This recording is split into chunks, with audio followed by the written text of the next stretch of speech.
I'm going to lead off today's video with what I drank last night. So yesterday's video I recorded early in the evening, and then later on in the evening I decided I would, just to be on the safe side, take a cup of whole milk before bed. So I'm going to go ahead and do that here, and this little clip will be in the beginning of the next day's video, which should be the day 5 video that you're watching now. But I just wanted to be accurate and track literally everything I do so that people understand that I'm trying to be as honest and upfront with my carnivore experience, and we'll go from there. Okay, here's breakfast for today. It's almost lunchtime anyways, but anyways, this is about 750 calories worth of eggs, omelet, and butter. I used about 2 tablespoons of butter to grease the pan, and I put in a half dozen eggs at about 70 calories each, and then I sprinkled in about 200 calories worth of mild shredded cheese in here. So this is essentially an omelet with a little bit of cheese thrown in, and this is a very low carb breakfast, but it's a decently high in fats and protein. And then this drink here is actually snake juice.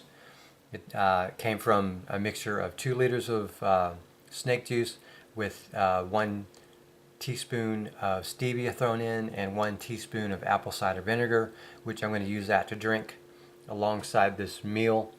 And I'm not exactly a fan of the taste of apple cider vinegar. Even just 1 teaspoon, not tablespoon, but teaspoon thrown in 2 liters of snake juice, it, I think, actually sours it a little bit, or whatever the taste that apple cider vinegar is. So anyways, this is my breakfast for now. So the first week in January is WOBO, which stands of Week of Beef Only. And since I'm just starting this challenge, I don't want to limit myself to just, that. Perhaps if I were to do this challenge again in the future or remain carnivorous through next January, I would participate in WOBO then, unless I have other weeks that they do WOBO. But anyways, I like things like eggs and butter and cheese, and I want to drink milk from time to time. And I like, chicken thighs and hot wings and a few other foods. So also, coincidentally, the first month of the year, January, is World Carnivore Month, which is great timing for me since I'm on this 30-day carnivore challenge. Now, while I don't need carnivore to fix anything with me, I do want to see how it affects my appetite and satiety and how everything comes out in the end.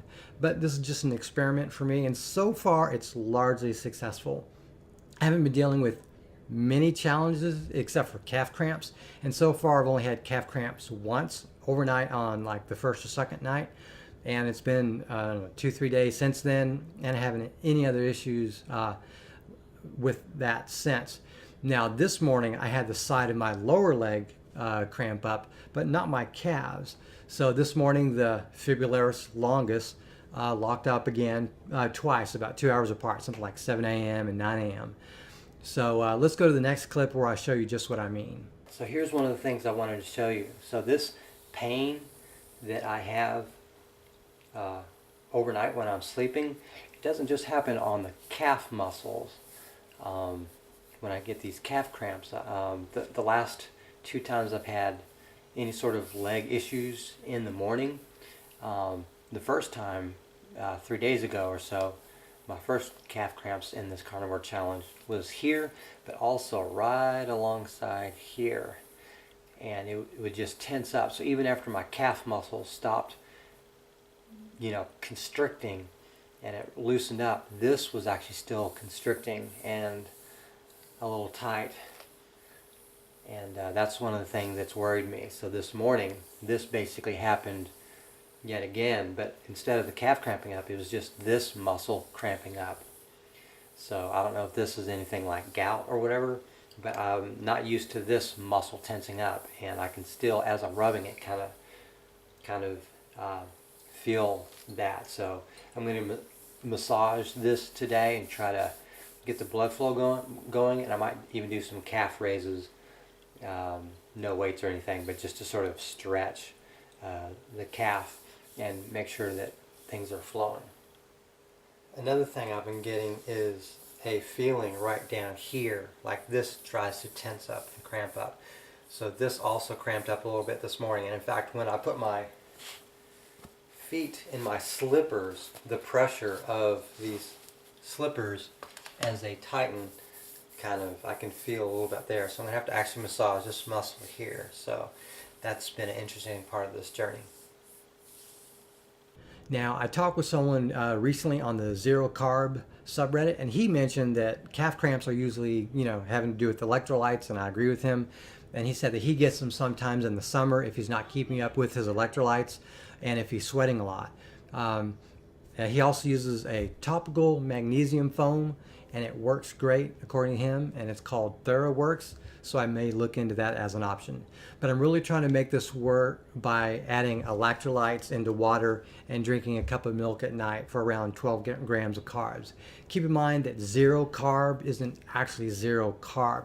The diet is just naturally extremely low in carbs unless you specifically try to focus on adding foods in that come from the animal kingdom that have trace carbs in them, or sometimes some added carbs just due to the way that they're mass produced, like pasteurized milk, etc. And even in that case, it's still a very low carb diet. So just want to point out, I'm not having any sugar cravings. I am having cravings, but I don't want things like cookies, cake, brownies, or ice cream. I don't want sodas. I just want more food. I'm just craving things even after I eat. And I've been starting to tamper it down a little bit, but there's not exactly a sweet tooth here. It's just my body wanting more. And I'm as surprised as anyone by this.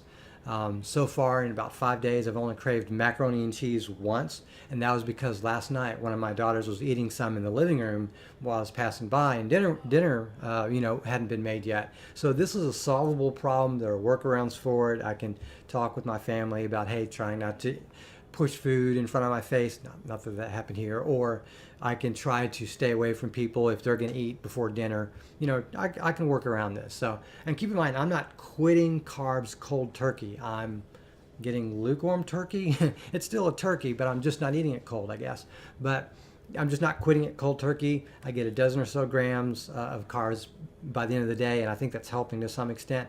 For example, I'm not going through any sort of a keto flu, nor am I suffering from low energy, as I'm sure you can tell by these videos I've been making.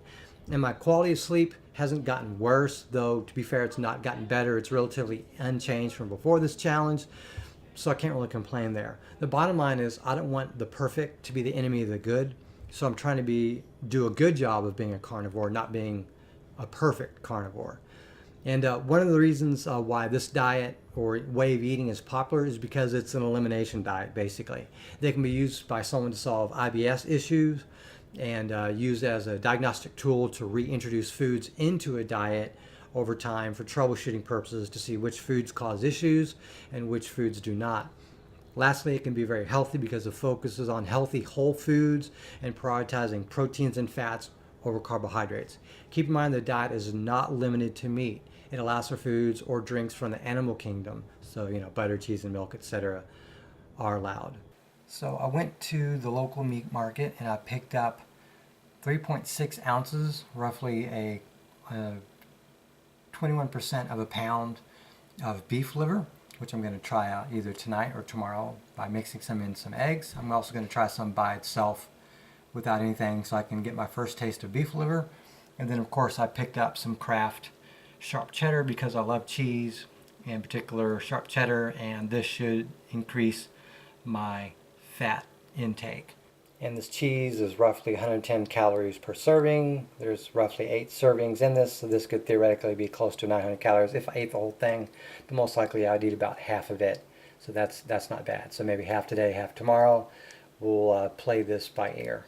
Oh, and look, as a bonus, my wife just got back from the store herself, and she picked up some ground beef for me. 73% lean, 27% fat, which is basically how I like it. This isn't the highest quality beef, but it's better than nothing, and heck, I've got it right here with no effort on my part. So that's great. Okay, I'm going to try a home remedy for my leg cramps.